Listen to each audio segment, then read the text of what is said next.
¿Y después de la amnistía qué? ¿Qué vendrá después de la amnistía? Porque a pesar de que hasta hace poco existía todavía una cierta controversia de que eso, pues, hasta ahí no iba a llegar Sánchez o no podría llegar, nosotros en disidencias tenemos cada vez más claro que salvo algún cisne negro o alguna cosa inesperada, más allá de una gran manifestación, la amnistía está en la mesa y ya está en buena medida pactada. Queda todavía ver cómo se viste, queda todavía algunos flecos seguramente, de ver que cómo cada gente que participa en este cambalache lo va a vender, lo va a proyectar hacia el público en general y también muy especialmente hacia los suyos, porque negociar esto tiene su tiki-taka. Había un órdago muy grande por el lado de los secesionistas de incluir también, o sea, primero aprobar la amnistía antes de la investidura, es decir, pactarla, dejarla prácticamente votada con un gobierno en funciones antes de la investidura. Esto no va a ser así, pero la amnistía está prácticamente en capilla. Y después está la exigencia de un referéndum de autodeterminación que también iba en el lote. Veremos cómo se maneja esto. Pero la cuestión es, nosotros damos por hecho que esto va a salir adelante, nos podemos equivocar, pero la cuestión de este programa es, ¿y después qué va a pasar? Porque pueden pasar muchas cosas. La amnistía no es ninguna broma. Y bueno, este programa, que es el programa de la línea de disidencia, básicamente de los podcasts, de en qué piensan los españoles, pues lo hago habitualmente con mi compañero y buen amigo y estupendo analista político, José Luis González Quirós, que es filósofo, ha sido hasta hace poco maestro, profesor, y es ensayista y analista político. Y paso a presentarle, a saludar a mi compañero en este programa. Buenos días, buenas tardes o buenas noches, dependiendo de cuándo nos vean o nos escuchen. José Luis.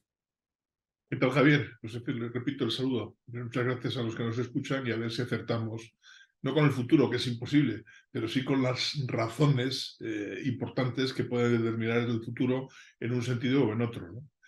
Nuestro común amigo Guillermo Cortázar, un excelente historiador y un hombre con buen sentido político, repite con frecuencia la frase de que la política consiste en no saber lo que pasará mañana.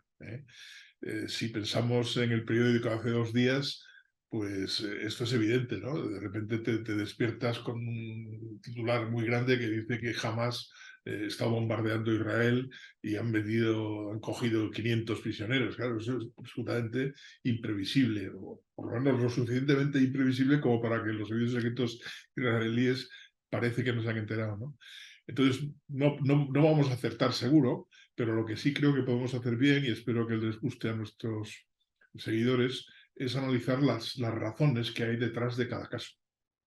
Sí, pero, dicen, hay una cierta convicción o convencimiento bastante generalizado que el hecho de que la amnistía se lleve adelante va a ser un golpe demoledor para es decir, la Constitución, en el sentido de que del marco, de un marco que más o menos se puede criticar todo lo que se quiera, pero era el marco que teníamos hasta ahora, va a ser un golpe demoledor para la Constitución, el ordenamiento jurídico, pero incluso también para lo que es la nación, que está, digamos, es prevalente en respecto a la Constitución, porque la Constitución emana de la nación, no es al revés, la Constitución no crea la nación, es la nación la que da sentido a la Constitución, ¿no? La nación española. Entonces, el convencimiento que hay, en principio, José Luis, por ponerte ya el balón en el punto de penalti para que lo chutes, es que valoremos si esto es así, si el hecho de que la amnistía vaya adelante supone un golpe definitivo al ordenamiento constitucional, y porque hay muchas cosas muy... Esto supone de verdad digamos, un golpe brutal en las instituciones, el sistema institucional español, o es una exageración que se proyecta ahora mismo pues, como un último grito desesperado para intentar parar este tren. Hombre, yo creo que es es una actuación política que atenta seriamente contra, digamos, la sabiduría o la filosofía política de fondo de la Constitución, aparte de probablemente contra algunos principios jurídicos bastante fundamentales de la Constitución, ¿no? Pero, sin embargo, yo no creo que, vamos, casi mejor sería decir, yo espero, que yo no creo, yo espero que ese golpe no tenga efectos tan fuertes como los que en pura lógica podría tener. ¿Por qué? Primero porque quiero ver qué es lo que acaba siendo esta amnistía, ¿no? Es decir, yo creo que lo que ya es un atentado al orden constitucional es que un partido tan importante como el Partido Socialista Obrero Español, que es uno de los soportes básicos del entramado constitucional, pues sea tan irresponsable como para acudir a una medida de este calado, de esta rotundidad, simplemente por el hecho de que no consigue alcanzar la cifra de diputados necesarios para investir a su líder, ¿no? Porque cualquier otra justificación es mera hipocresía. Es decir, esto es un asunto de 30 monedas, ¿eh? Esto es un asunto de pago por servicio, ¿no? Entonces, ahí sí me parece que hay una irresponsabilidad brutal del Partido Socialista. Pero yo, francamente, y me dirás que soy un ingenuo, espero que esa irresponsabilidad la pague el Partido Socialista. O sea, yo creo que esto que está haciendo el Partido Socialista va a tener su costo, va a tener un costo indiscutible, porque creo que es bastante más grave de lo que mucha gente en principio es capaz de apreciar, ¿no? En el fondo porque supone humillar a la nación española, en el fondo porque supone convertir en héroes a unos delincuentes, y en el fondo porque supone menospreciar absolutamente la voluntad de un porcentaje muy alto, yo creo que mayoritario, no ya de la población española, sino de la población catalana, ¿eh? Entonces yo creo que el precio que pagará Sánchez será muy alto y, dicho sea de paso, eso es una de las cosas que me hace pensar que al final a lo mejor no se hace, ¿eh? Porque yo, al decir que el precio que pagará será alto, no creo que no me dejo llevar digamos, de una pasión política que me obceque, ¿no? Me parece que es una estimación que tiene su racionalidad, ¿no? Que tiene su fundamento, ¿no?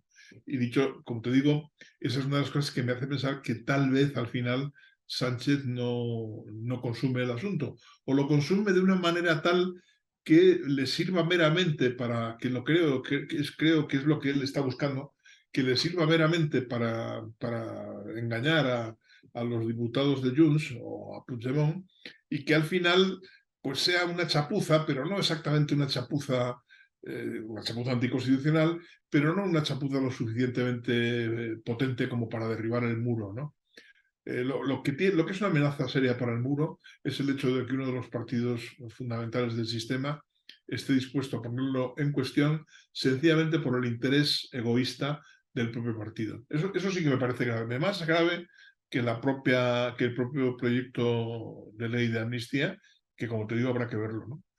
Entonces, bueno, pues por a- no estoy tratando de quitar gravedad al asunto, yo creo que la gravedad es enorme, pero estoy tratando de poner el punto de la gravedad donde creo que es realmente importante, no tanto en el acto político de que salga una u otra determinada ley de amnistía, como en el hecho de fondo de que el Partido Socialista, que es una de las columnas del sistema, se esté prestando a algo tan evidentemente contrario al buen sentido político, a la moralidad pública y, por supuesto, al espíritu constitucional, meramente para conseguir 6 o 7 diputados. Eso sí que es gravísimo. Eso es gravísimo. Ayer yo vi, termino con esto, una película en Netflix que se llama 1922. No era una gran película, pero tampoco era mala. Aguanté hasta el final, ¿no? Y la historia es un agricultor del medio oeste americano que tiene una disputa con su mujer por qué va a hacer con unas tierras, ¿no? Entonces, pues al final el hombre consigue llegar a la conclusión, poco brillante por cierto, de que la única manera de resolver el asunto es matar a su mujer y consigue ponerse de acuerdo con el hijo, ¿no?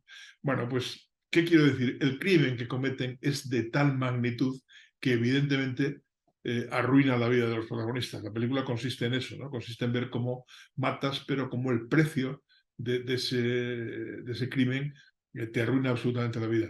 Yo no sé si eso llegará a ser así con el Partido Socialista, pero creo que algo de eso hay. Es decir, en esta ocasión el crimen, no estamos meramente ante un gobierno Frankenstein, ¿eh?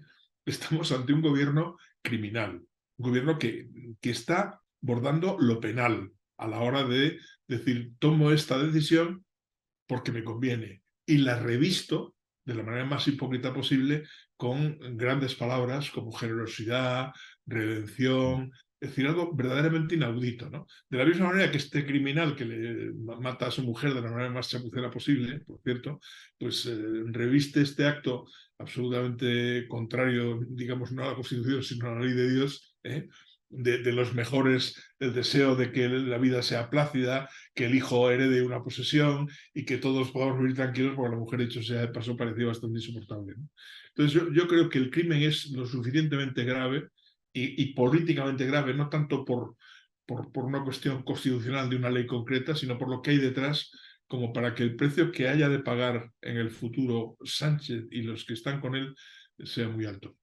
Cosa que será real si los que están enfrente se comportan con el mínimo de inteligencia exigible.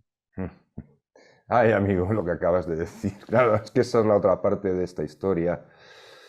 Es la otra parte. Yo tengo muy serias dudas por las dos cosas que tú apuntas. Esta última que acabas de decir, que es lo que hará el otro lado.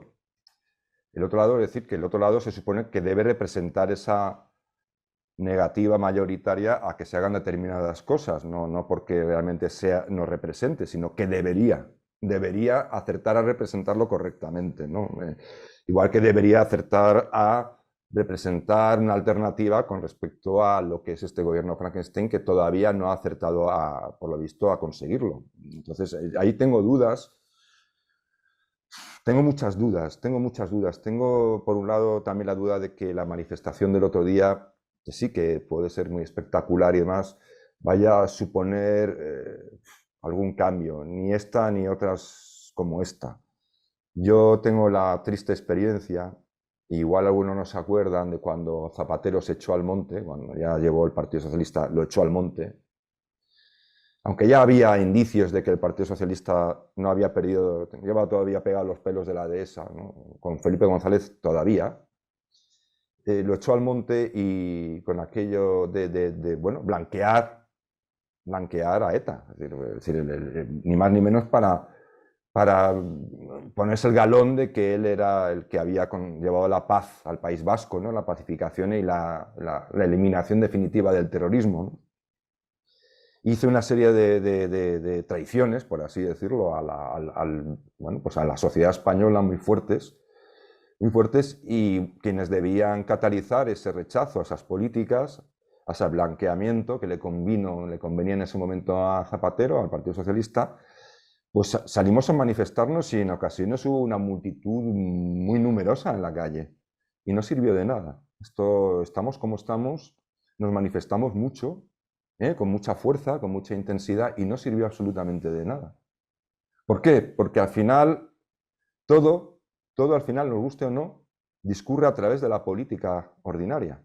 Es decir, si esa voluntad, ese descontento, ese rechazo o la necesidad de otras políticas se manifiestan mucho en la calle, pero luego a la hora de la verdad no se traduce en política, en una política consistente, no solo ahora porque va a hacer Sánchez lo que va a hacer, hay que ponerse muy intensos. No, es que esto para mí viene mucho más de lejos. Es decir, no tenemos verdaderamente alternativas dignas de llamarlas tales, ¿no? Es decir, en general, no hay una visión de España, una idea de España lo suficientemente trabajada, lo suficientemente inteligente, lo suficientemente atractiva, seductora y realista, sobre todo realista, como para romper, digamos, esta dinámica que lleva mucho tiempo ya en España.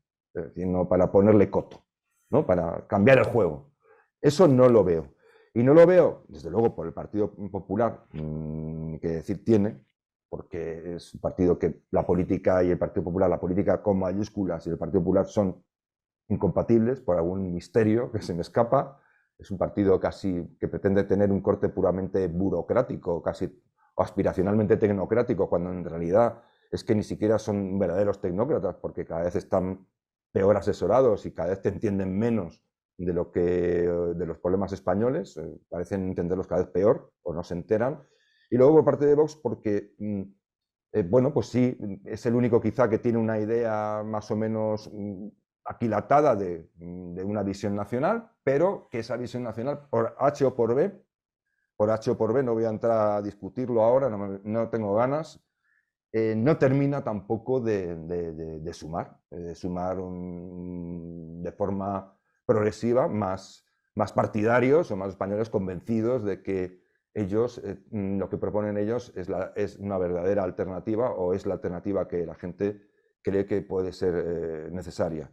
Entonces, ahí hay algún fallo, yo creo que hay un fallo en ambos partidos, hay fallos en ambos partidos y eso es un drama. Es un drama porque la situación, por el otro lado, es muy grave, es gravísima, es muy grave. Entonces, mientras salimos a la calle a manifestarnos, ¿eso en qué se traduce luego? Porque claro, si la idea es parar esto en la calle, pues lógicamente si de verdad no se trata de pararlo en la calle, saliendo a manifestarse, y que esto se traduzca en una voluntad política o que se encarne en una voluntad política seria de una visión de España diferente a este guirigay, a este desastre, y no se consigue, pues la dinámica de manifestarse en la calle, tomar la calle para parar lo que llaman algunos golpe de Estado o lo que sea, o bueno, pues esta barbaridad que quiere hacer Sánchez y el PSOE, pues la única opción, José Luis, es decir, blanco y en botella, es el enfrentamiento civil. Es decir, si hay que pararlo en la calle y manifestarse no obra el efecto adecuado, habrá que decir esto, o una de dos, o te das cuenta de que no funciona tomar la calle, o tienes que subir la apuesta. Y ojo que yo no estoy sugiriendo que se suba, estoy poniendo la situación en el contexto de una situación en la que ahora todo el mundo se hace selfies con la manifestación del otro día, especialmente, pues ya sabemos quiénes, los políticos, ¿no? Se hacen selfies, pero donde se tendrían que hacer los selfies es en lo cotidiano de la política. Es decir, hasta hace nada, Núñez Feijóo parecía poco más o menos que un partidario o un simpatizante del Partido Socialista, de alguna manera, lo estaba dando a entender, ¿no? Pues él reconocía haber votado al PSOE, él se felicitó cuando echaron abajo el recurso del Partido Popular contra la ley del aborto, se felicita, porque tienen el recurso de su propio partido. Él poco más o menos que sugiere o da a entender que si él hubiese gobernado, que ya no, ya sabemos que no va a gobernar, pues poco más o menos que hubiese tenido ahí a Felipe González como un asesor áurico, ¿no? Todo ese tipo de cosas es un disparate importante, ¿no? O sea, es un disparate que yo no llego a decir, todo eso se hace y todo eso se da lugar a que la gente no perciba realmente algo que sea un salto de calidad, un verdadero salto de calidad en la política al que poder aferrarse para que esto otro pues no siga progresando, no siga adelante, ¿no? Entonces, y en cuanto a Abascal, pues bueno, pues pese a todas las negativas que se puedan decir desde el partido de Vox, pues sí hay una seria sospecha por parte de muchas personas que en un momento dado lo podían apoyar a ese partido, de que es otro partido que se convierte en una entidad muy pequeñita, muy cerrada, con una serie de personas que la controlan y que, bueno, pues que no consiguen atraer la participación de otras. Es decir, no solo que no la traigan, sino que incluso da la sensación a veces que no la quieren, ¿no? No sé, yo creo que el problema, José Luis, y ya termino aquí, es que frente a todo este horror que estamos viviendo, este despropósito, para mí el problema no es más que la falta de política de verdad en el otro lado. Bueno, yo estoy bastante o muy de acuerdo con lo que dices de fondo. Es decir, yo creo que tenemos en estos momentos en España una anemia política, ¿vale? Porque la política es, digamos, lo que se hace para construir el futuro, para construir la polis, ¿no? La entidad política, que en este caso es España, ¿no? Como en el caso de Francia será Francia, o en cualquier otro lugar el que se puede, ¿no? Entonces yo creo que, no, que efectivamente ahora mismo tenemos una carencia de modelos y una carencia de incentivos políticos. El Partido Socialista nos engaña porque lo que pretende es que las medidas que él toma en su propio beneficio, por un mecanismo más o menos milagroso, se van a convertir en un país mejor, pero el problema es que la mayor parte de los españoles sabe que eso es mentira.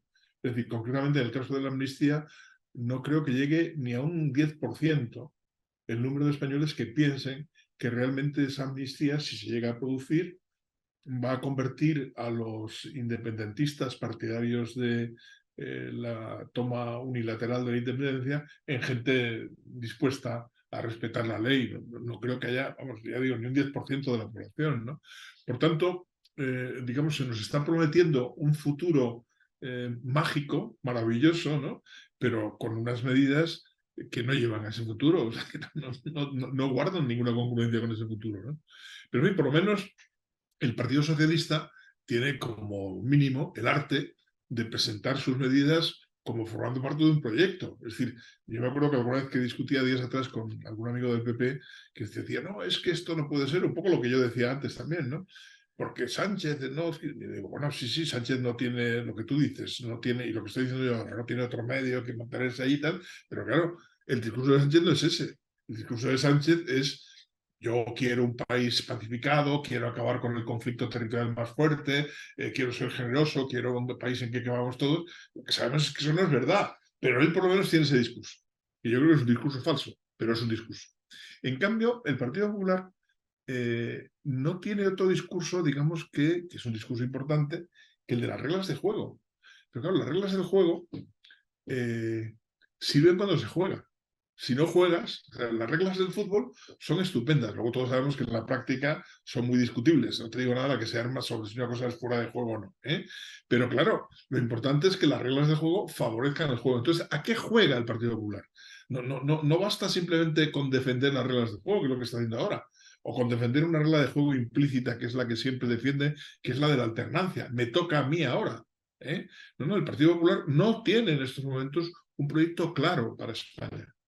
Y no tiene un proyecto claro para España porque, aparte de un proyecto negativo, que es el proyecto de, como lo llamaban, ¿no? Del hogar el sanchismo. Del hogar el sanchismo, que bueno, que ha unido a mucha gente, pero no es suficiente, porque tú puedes unir con un objetivo positivo. Con uno negativo, juegas en un campo embarrado, ¿no? ¿Por qué no tiene ese proyecto? Pues porque no lo trabaja. Porque el Partido Popular está compuesto en sus cúpulas respectivas de una serie de políticos profesionales que creen que por el hecho de ser ellos el PP, pues ya está todo hecho. Ya los demás tenemos que votarles. Y no, los demás, yo les he votado, lo reconozco, pero con mucho esfuerzo, porque resulta que he tenido que votar una cosa puramente negativa. Yo querría o sea, que tuvieran un proyecto para España, un proyecto que dijeran, pues tenemos que convertirnos en un país que produce más cultura, que produce más inteligencia, que produce mejores productos agrícolas, que se especializa en esta zona de la tecnología avanzada, que va a abrir líneas de comunicación. Yo te pongo solo un punto muy importante. Un punto que yo creo que, y perdona que te interrumpa, un punto muy importante. Sí. Hoy en día, básicamente, con todo lo que ha ido cayéndonos encima de nuestras cabezas, no solo en España, sino en otros países, sería tan sencillo como ser distinto a esto, por un punto muy sencillo, muy fácil, y además con muchos argumentos, pero muchísimos, y además contundentes. Simplemente sería decir, nosotros estamos a favor del crecimiento económico, sin apellidos, ni sostenible, ni bien pensante, ni justo, ni medio pensionista, sino simplemente estamos a favor del crecimiento económico, que es ya una diferencia radical con las tendencias de la izquierda, no solo en España, sino a nivel global. Eso sería un punto que el Partido Popular, que es un partido, se supone, de centro derecha, se supone, con algún matiz clásico de un conservadurismo, un neoconservadurismo, un conservadurismo puesto al día de estos tiempos, no una cosa del siglo decimonónica, sino inteligente, realista, con ideas claras, no es capaz, si quiere decir, estamos a favor del crecimiento económico. Pero es que el partido de Vox tampoco es capaz, aunque él considera que la Agenda 2030 es el mal, y es una agenda completamente loca, disparatada, sin embargo, no es capaz de apostar por esa idea porque no se sabe muy bien por qué, porque hay una idea de proteccionismo, porque cree que confunde globalización con globalismo. Es decir, fíjate que simplemente es un pivote que podría invertir la realidad de millones y millones de españoles, el hecho de que en España se dijera sin tapujos, estoy a favor de la creación de riqueza, porque es bueno para todos, aunque unos se lleven más que otros. Oiga, amigos, la vida es así, ¿no? Pero es mejor que tú no seas un miserable y un pobre a que tu vecino, como es rico, pues acabe pobre como tú. Es decir, no sé qué es peor. Está claro que tú puedas tener unas aspiraciones legítimas, aunque otros tengan más dinero que tú o sean más machotes que tú. Entonces, yo eso lo veo como una alternativa que no, y es racional. Es súper racional y fácil de explicar al público. Es fácil de explicar al público. Pero, sin embargo, en España has apuntado tú hacia ese estatismo que todo lo contamina. Y siempre hay una idea del bien que anima ese estatismo, la razón del Estado, ¿no? Es decir, yo apuesto por el Estado y las políticas porque tengo una idea del bien, ¿no? Mi idea del bien, y como yo tengo una idea del bien, ya se acabó, no hay más que hablar, ¿no? Entonces, eso también está presente en la derecha en España. Y eso es lo que hace que yo pienso, y ya termino, ante esa ambivalencia que debería ser la política, eso que dicen, no, la izquierda y la derecha ya no existen, no existe, claro que no, ¿cómo que no va a existir? Siempre existe una polaridad. Siempre ante una situación real del mundo o de una situación real de la sociedad, siempre hay posturas encontradas, ¿no? Y siempre hay una que es A y la otra que es B. Es decir, llámalo derecha, llámalo izquierda, llámalo X, llámalo como te dé la gana, pero esto va a ser así. Entonces, yo no veo que esto esté ahí. Entonces, cuando todo lo que es política en España, todos aquellos agentes que tienen que hacer la política en España, que son los partidos, básicamente no se diferencian en cuestiones importantes, más que, salvo cuando llegamos a esta situación límite entre aquellos que defienden la unidad nacional y quienes son capaces de transaccionarla para mantenerse en el poder, pues yo creo que ahí hay un problema de fondo muy grave, José Luis. Porque vuelvo a lo mismo, es que en realidad la política no nos ofrece una verdadera alternativa, salvo que nos lleva a una situación de emergencia, y ahí sí tenemos que salir a la calle, ahí sí van y nos hacemos los selfies, pero en el fondo hemos llegado hasta aquí porque lo que hay en la política no termina de convencer a una mayoría suficiente. Bueno, sí, yo antes de contestarte a esto y vamos, añadir algún matiz, quiero volver un poco a un tema que tocaste antes y te quería decir una cosa que es Zapatero y ETA. Hace poco leí una declaración de Josu Ternera que me erizó los cabellos. La cosa era muy simple. Josu Ternera decía que no había huevos para meterlo en la cárcel porque él sabía demasiado y lo que podría decir tumbaría el sistema. Y se refería concretamente a Zapatero. Bueno, supongamos incluso que Josu Ternera exagera, ¿no? Pero lo que no cabe duda es que el Partido Socialista tiene una tradición que ya está en Felipe González y explica muchas de las cosas extrañas que hizo, algunas de ellas por lo menos, está muy fuerte en Zapatero y está muy fuerte en Pedro Sánchez, que es la política de a ver quién tiene más huevos que yo. Yo voy a llegar más lejos. O sea, me meto por ahí, o sea, le gusta mucho el juego de gallina. Yo voy a ser el último en tirarme del coche. El otro se va a ajustar John. Entonces, claro, eso es terrible. Eso es terrible porque convierte al Partido Socialista en un partido que está en una permanente huida hacia adelante. ¿Por qué?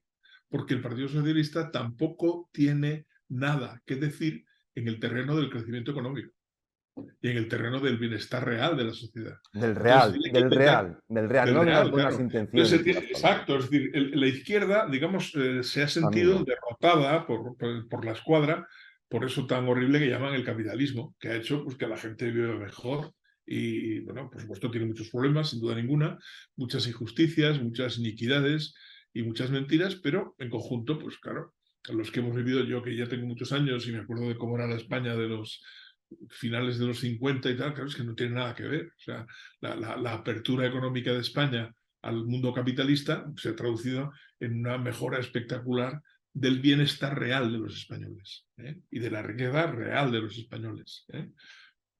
Por supuesto no hay hambre, por supuesto no hay prácticamente chabolismo, por supuesto no hay analfabetismo, ¿eh? Y la gente, pues quien más que menos tiene un coche, una televisión en color, se compra ropa cada temporada y come, bueno, pues no come jamón todos los días, ni siquiera carne, sobre todo últimamente, pues se ha puesto muy cara, Bueno, todo pero, esto que estás pero vive, contando, todo esto que estás contando en foto fija ya congelado desde hace 2 décadas. Es decir, ya claro, esto se ha bueno, quedado parado bien, y ya bien, no ha bien, ido a más. pero yo lo que estoy diciendo es que el sistema, ese sistema. Contra ese sistema, el socialismo no tiene alternativa. La única alternativa que tiene es hacer que haya un Estado cada vez más intervencionista. Y bien que lo hace, porque lo único que ha hecho Pedro Sánchez ha sido aumentar el número de funcionarios públicos. Es decir, el empleo, las cifras de empleo que con muchas trampas se exhiben, se sostienen sobre la base de contrataciones públicas, básicamente, ¿no? Bueno, pero quiero decirte, por una parte, esa tradición terrible del Partido Socialista en el que se atreve a hacer cosas sin pensar mucho en las consecuencias. Por ejemplo, vuelvo a Zapatero. O sea, aquí no se habla nunca de las consecuencias que para España ha tenido en concreto la chulería de Zapatero de no levantarse delante de unos militares americanos que desfilaban con la bandera. Eso lo hemos pagado carísimo. Es una chulería de Zapatero. Una chulería que le hace eh, quedar genialmente con esa izquierda española que es tan antiamericana. Pero en términos reales, si se analizase lo que eso ha supuesto para España, diríamos, maricón, levántate y saluda como todo el mundo. O sea que, entonces quiero decir que por una parte tenemos ese partido socialista, estoy haciendo un poco una caricatura, y por otra parte tenemos un partido como el Partido Popular, que es exactamente lo contrario, que no se atreve a nada, no se atreve a nada y quiere que le den las cosas resueltas. Lo que tú has citado antes de Feijóo a propósito del aborto, bueno, no deja de ser una exclamación bastante cínica, pero es una exclamación cínica de satisfacción. Es decir, me han quitado un problema de encima. Ya no tengo que seguir hablando de esto. Pero claro, te han quitado un problema de encima a base de que te tienes que tragar una posición que no es con buenas razones o con malas razones, que esa sería otra cuestión, no es la posición que gusta a tus electores, a una parte muy importante de tus electores. ¿Por qué? Porque no te has atrevido nunca como partido a tener una posición clara en ese asunto, lo has ido posponiendo o has ido encargando, por ejemplo, lo que hizo Rajoy con Ruiz Gallardón, ¿no? Que por lo menos en ese punto no es un político que me inspire grandes simpatías, pero por lo menos en ese punto tuvo una cierta dignidad, que es que le mandan a hacer una ley del aborto, digamos, más cercana a lo que sienten muchos de los militantes y electores del Partido Popular, la hace y al final Rajoy se la quita encima y por lo menos el tío tiene el gesto de dimitir, ¿no? Pero han estado jugando siempre con ese asunto, porque no se atreve, es un partido que no se atreve. O sea, quiere que le den cuando a finales del franquismo se decía que Comisiones Obreras quería heredar la organización sindical con los asesores funcionando. Era una frase hecha que decía que querían llegar ahí e instalarse. Bueno, pues el Partido Popular es esencialmente eso.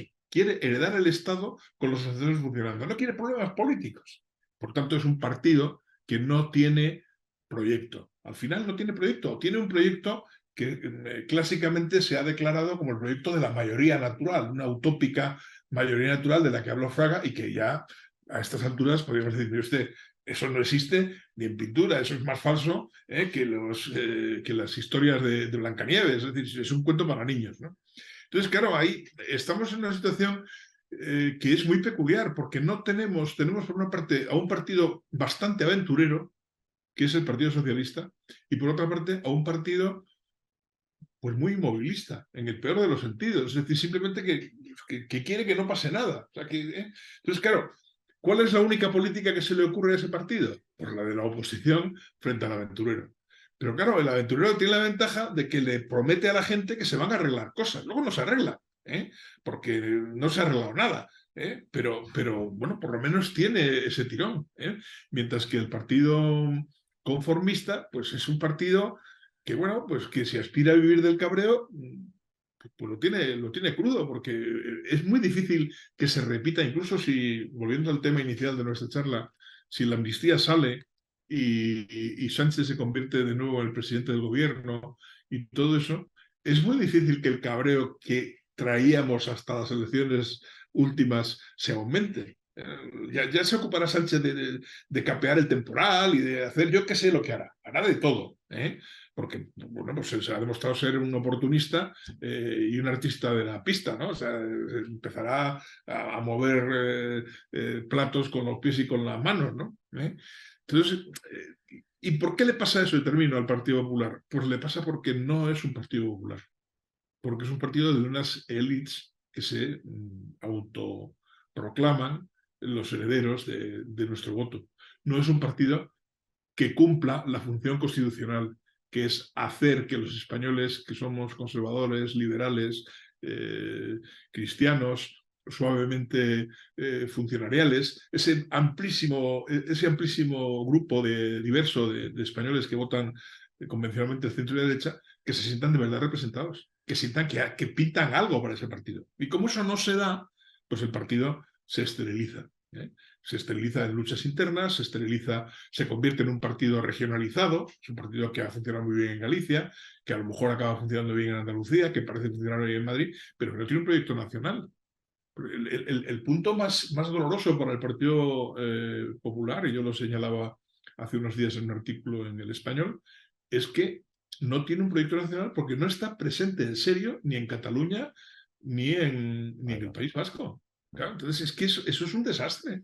Eso es un debe en el servicio del Partido Popular a los españoles que amamos la unidad de la patria, ¿no? Que somos muchos. Bueno, pero volviendo al punto inicial, solo un segundo. ¿Qué va a pasar? Pues yo creo que yo tengo una duda que todavía para mí no está cerrada, sobre si al final Sánchez va a ver esa ley o no, porque el imprevisible Puigdemont puede tener sus propios argumentos para al final darle una patada en la boca a Sánchez. Y creo que lo que pasará es lo que Sánchez con sus asesores demoscópicos consideren más probable para su interés. Y eso yo no lo sé, porque no tengo los instrumentos adecuados para saberlo, pero Sánchez sí. O sea, Sánchez hará al final lo que más le convenga, eso no tengo duda. ¿Lo que más le convenga es hacer una ley de amnistía? Yo tengo mis dudas, insisto. Tanto por ese lado como por el lado del socio indispensable para la ley, que es Puigdemont, que es un personaje de armas tomar y extremadamente peculiar, por otra parte. Claro, es que hacer un análisis político en base a que en realidad la política ahora mismo se reduce a lo que le interese a un señor, Claro. dentro de cuya cabeza solo está él, es que no está ni su esposa, no sabe ni su mujer.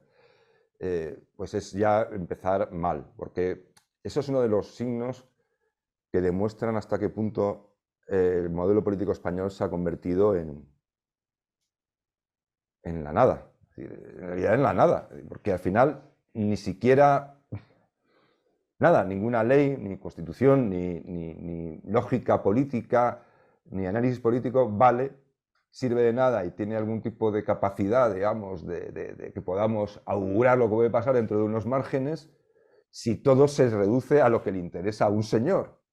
Eso también habría que mirarlo, ¿no? Luego quiero decir una cosa importante respecto a eso, pero vamos, no quiero interrumpirte, pero quiero que me lo recuerdes, porque eso es importantísimo lo que estás diciendo ahora mismo. No, es decir, es que yo creo que es la clave. Es decir, al final yo leo la prensa, veo a los tertulianos, veo a todo el mundo y haciendo análisis políticos. Y cuando de repente me pongo a pensar, pues vamos a ver, si es que no lo sabemos. Es imposible saber si va a haber elecciones anticipadas en un momento dado, si el otro va a decir esto, si aquello se va... Porque todo depende de lo que le interese a este señor en cada momento. Si mañana Sánchez llega a la conclusión de que es muy negativo para él la ley de la amnistía, y que las encuestas le otorgan una cierta ventaja en unas elecciones generales, mañana convoca elecciones generales, lo haría, y nadie lo vería venir. Incluso aquellos que apuestan a que esto acabará en elecciones generales, cuando él tome la decisión, no se lo van a creer. No, es decir, si la toma, no se lo van a creer. Nadie lo va a acertar. Nadie lo va a acertar. A mí lo que me preocupa es primero saber cómo hemos llegado a un punto en el que todo el modelo político se reduce a la voluntad, en este caso de un señor o de 3 o 4 señores. Porque eso ya indica que estamos en una situación tremenda, tremenda, que en la práctica España es un país en manos de un puñado, y lo voy a decir en castizo, de desgarramantas, de sociópatas, por así decir, de gente que solo persigue su propio interés, lo que le interesa a ellos en cada momento. Y esto, por más que los tribunales de vez en cuando hayan aparecido como una especie de muro defensivo de última barrera, no va a durar eternamente ni siquiera eso. Eso se lo acabarán cargando. Ya han tomado el control del Tribunal Constitucional, mañana irán tomando el control de las judicaturas, de las más altas judicaturas. Esto es así, porque esto es como un cáncer, esto va progresando.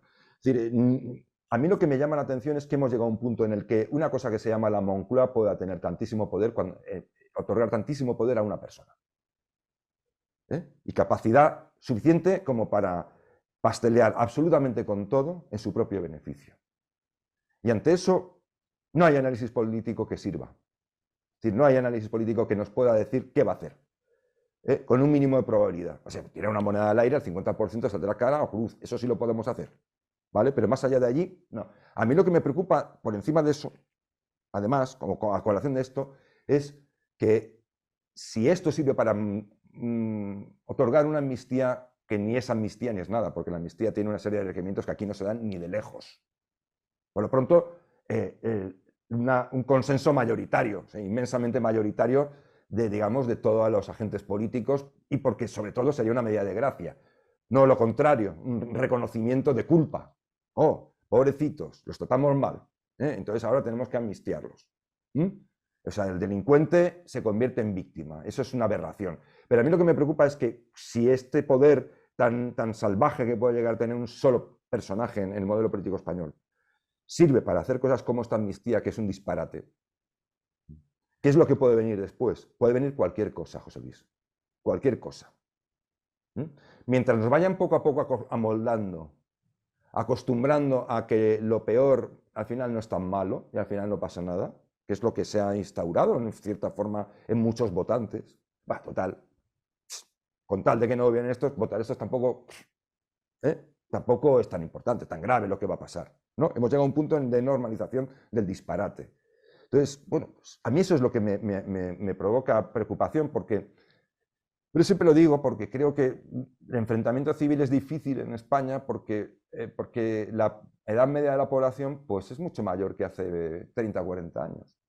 Esto no es una sociedad de gente joven, que es más, tiene menos aversión al riesgo y, bueno, pues siempre las sociedades más explosivas son sociedades que tienen una proporción de la población con una edad juvenil, o sea, más joven. Pero aquí ya, pues, hay una proporción de viejos, somos muchos más los viejos que los jóvenes.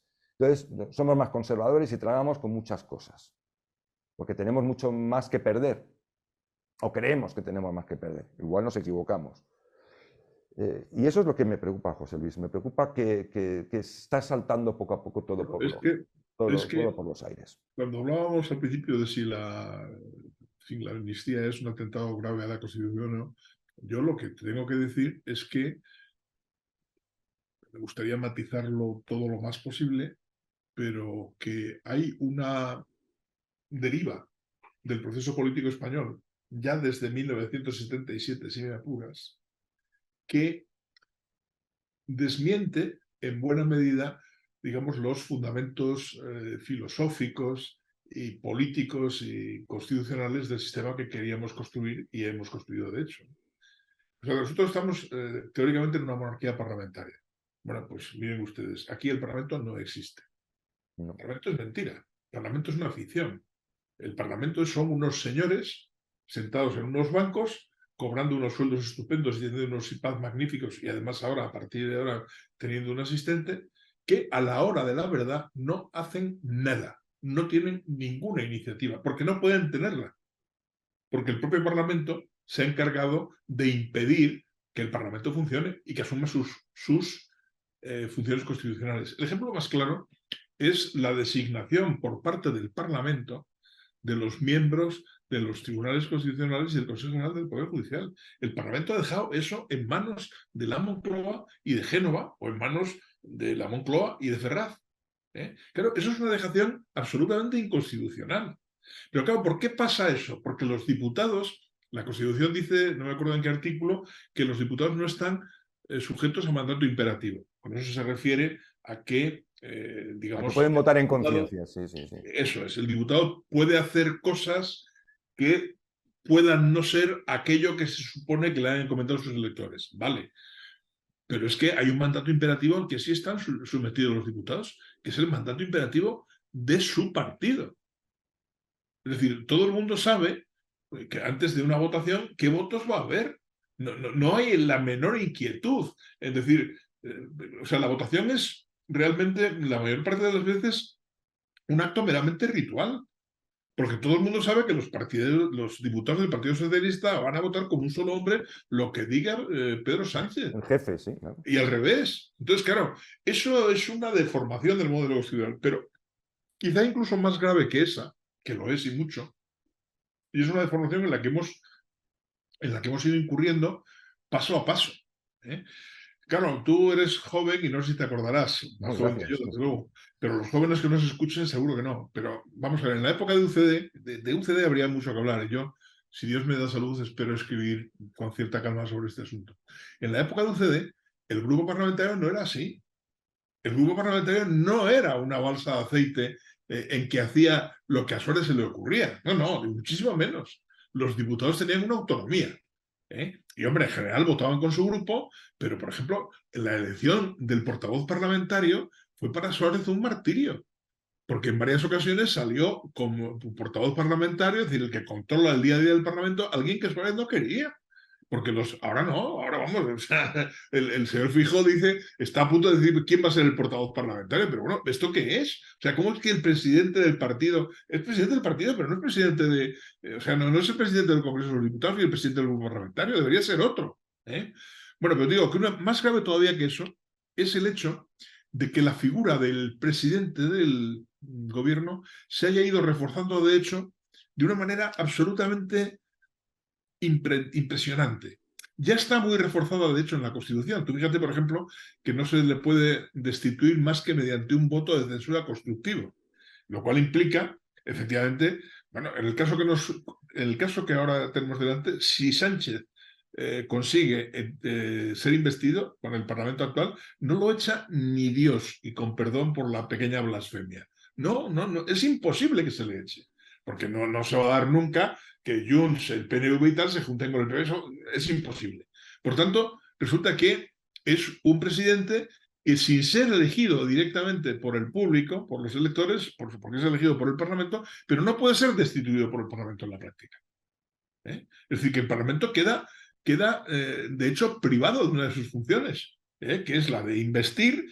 Pero claro, tiene que investir al que diga el partido no ganador, sino el partido que consigue hacer una suma. Esas cosas que tampoco estaba previsto. De hecho, por ejemplo, cuando Aznar es investido presidente en el año 96, Felipe González podría haber hecho algo parecido a lo que se está haciendo ahora. No lo hizo. ¿Por qué? Pues porque entendía que efectivamente el mandato popular era que el Partido Socialista dejara de estar en la Moncloa y entrara el Partido Popular.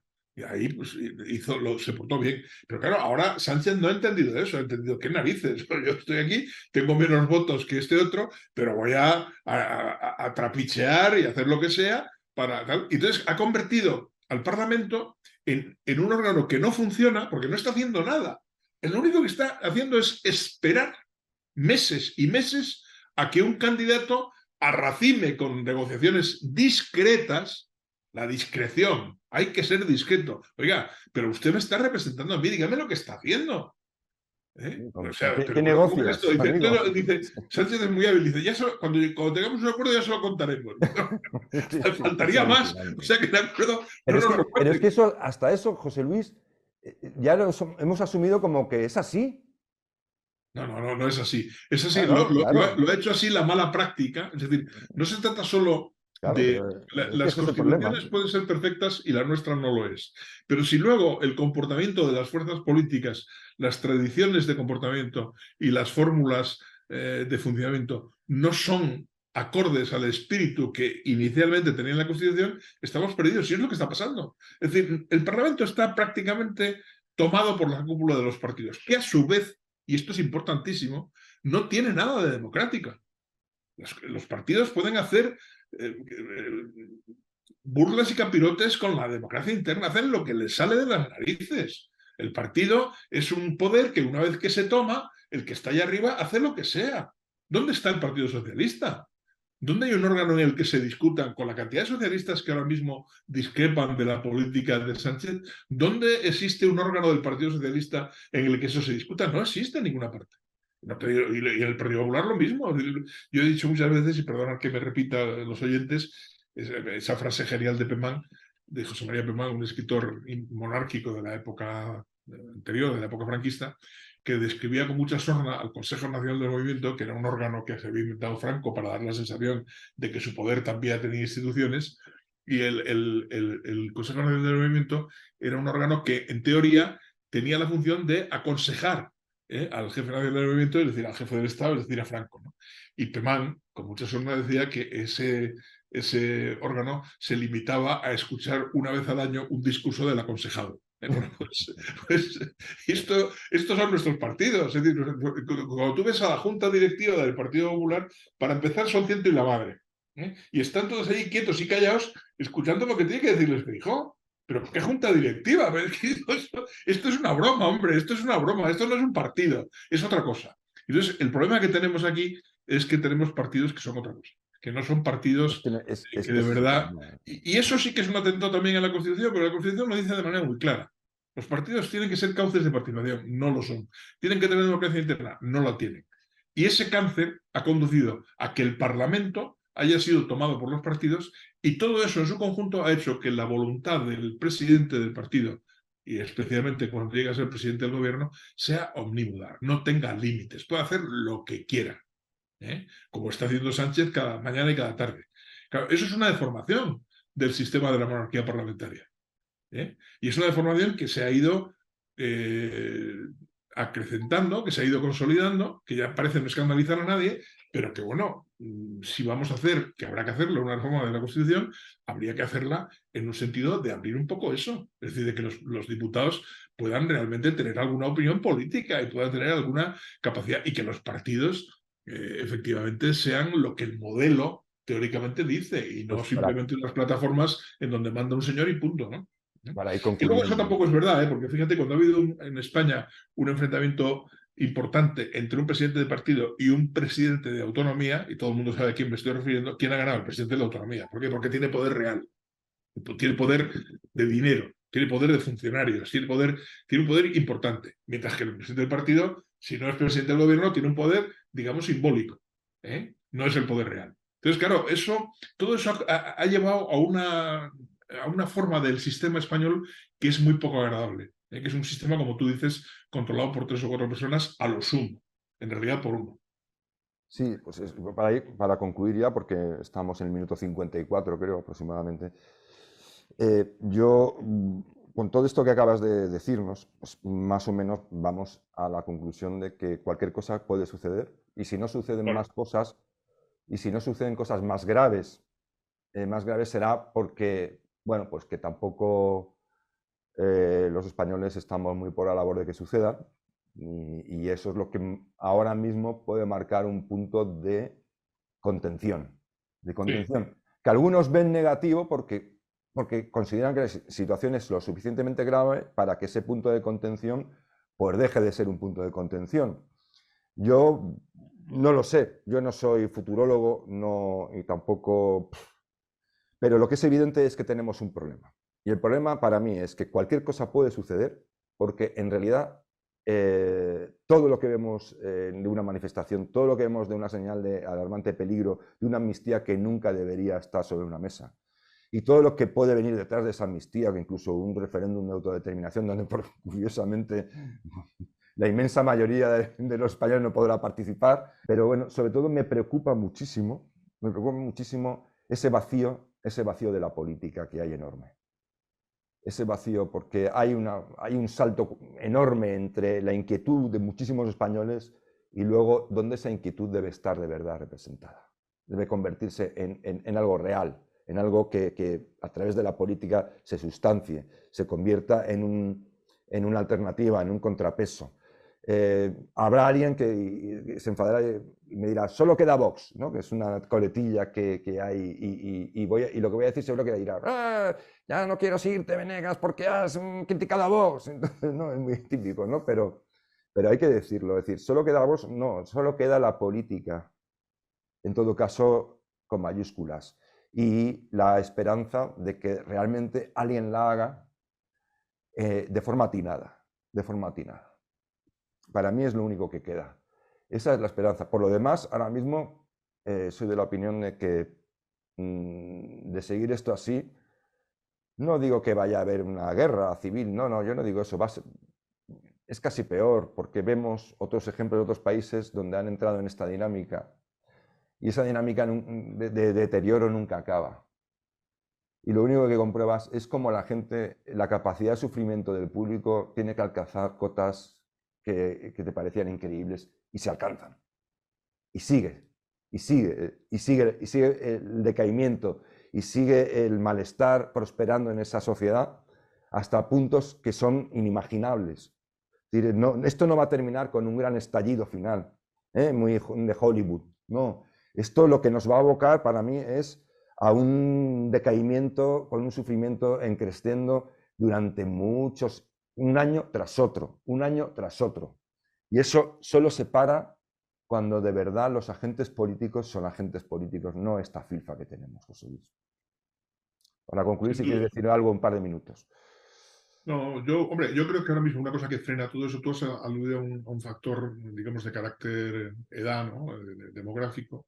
Yo creo que también, frente a la gente que se enfada con los españoles porque votan algo que no le gustan, yo creo que el electorado en su conjunto sigue conservando un cierto sentido común, ¿no? A pesar de muchas cosas, ¿no? A pesar de la ignorancia creciente en muchas capas sociales, incentivada por unos sistemas educativos ridículos y por unas televisiones que son porque escuelas. se vende una política de hooligans, se vende una política que consiste básicamente en la guerra por otros medios. A pesar de todo, yo sigo confiando en el buen sentido de la mayoría de los españoles. Y en esa misma dirección, tengo que decir que aunque yo no soy nada partidario de manifestaciones y desde luego no creo que el método político que la derecha tenga que utilizar tenga que ser el mismo de la izquierda. O sea, a mí me parece que lo de ir a la calle es una cosa típicamente izquierdista y no, por tanto, lo más razonable que la derecha puede hacer. Pero no dejo de considerar que efectivamente manifestaciones como la de ayer, que tienen enorme mérito porque se hacen en contra del poder real en España y en Cataluña, especialísimamente en Cataluña, sin duda ninguna son un signo de advertencia. Sin duda ninguna contribuirán a que los que quieren hacer guarrerías se lo piensen un poquito más. Un poquito más. Eso por lo menos está ahí. Y también contribuyen a que los españoles, que somos tan conformadizos y tan, como tú acabas de describir, tan dispuestos a aguantar lo que sea hasta un punto casi insoportable, nos demos cuenta de que algo huele a podrido en Dinamarca, ¿no? Entonces, bueno, pues puede que triunfe la idea izquierdista de que estas manifestaciones son fruto del resentimiento, pero yo creo que también crecerá la idea razonable de que estas manifestaciones son una muestra de que algo va mal, muy mal, y que hay que rectificarlo. Pues nada, con tu intervención concluimos. Muchas gracias, José Luis, una vez más, por participar en este programa de En qué piensan los españoles. Y por lo demás, aquí hemos llegado al final del programa. solo queda despedirnos y, como siempre os digo, queridos seguidores y lectores y mecenas, especialmente mecenas de disidentia.com, que tengáis una semana lo más llevadera posible y muchísimas gracias por estar ahí.